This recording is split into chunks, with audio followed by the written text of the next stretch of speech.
Bonjour à toutes et à tous, ma team, j'espère que vous allez bien aujourd'hui pour cette nouvelle vidéo. On se retrouve pour la présentation complète de la 18e étape de la Vuelta 2020.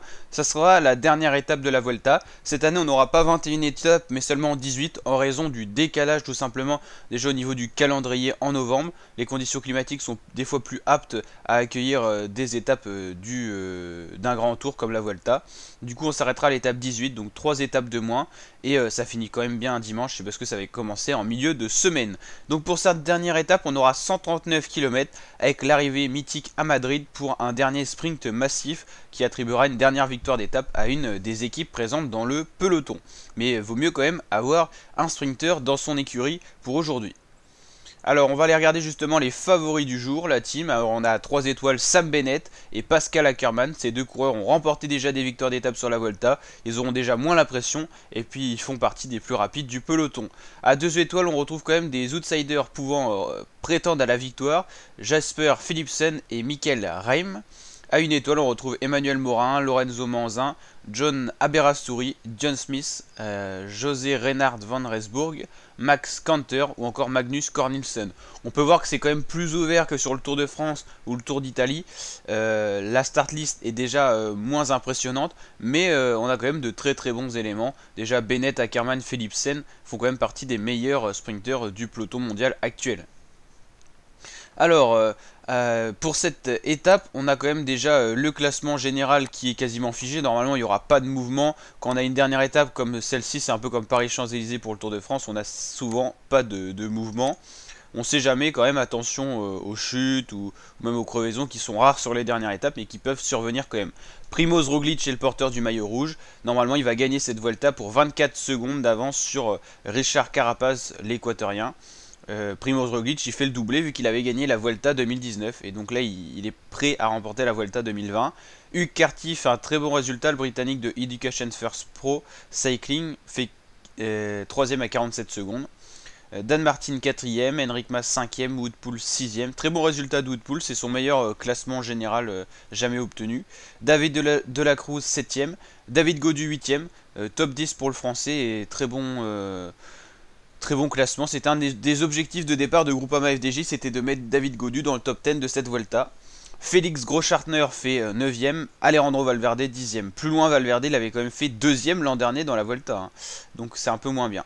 Vlasov fait 11ème, George Bennett fait 12ème, Miguel Nieve fait 13ème, Guillaume Martin 14ème, Sergio Luis Henao 15ème, Sepkus 16ème, Mattia Cataneo 17ème, Marc Soler 18ème, Gorka Izagirre 19ème et Gino Mader 20ème.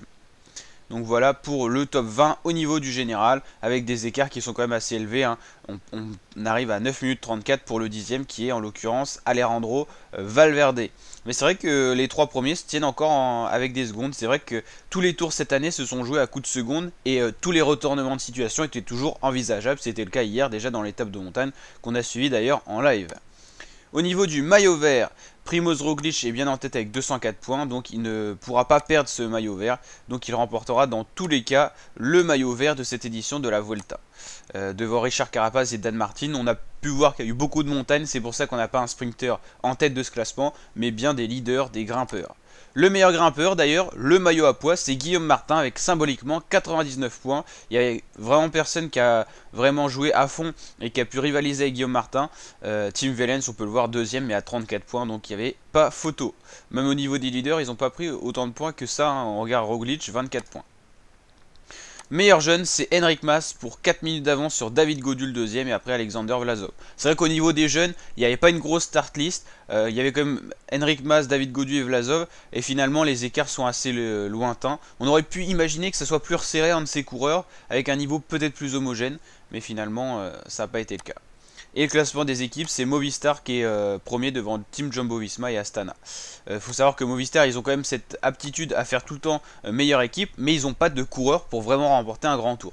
Si ce n'est Valverde l'année dernière qui a quand même fait deuxième de la Vuelta, qui a frôlé la victoire juste un peu derrière Roglic. Mais c'est vrai que cette année, il était moins en forme. Sinon, sur les autres grands tours, on a des bons coureurs de côté de Movistar, mais pas le coureur qui gagnera un prochain tour pour l'instant. Après, Enric Mas va peut-être monter en puissance, mais par exemple, Marc Soler semble stagner, Valverde semble être proche de la retraite, donc il n'y a pas grand monde finalement, hein. Donc voilà, n'hésitez pas à liker la vidéo si elle vous a plu la team, et surtout à vous abonner à ma chaîne YouTube et activer la petite cloche des notifications pour recevoir d'autres vidéos de ce genre.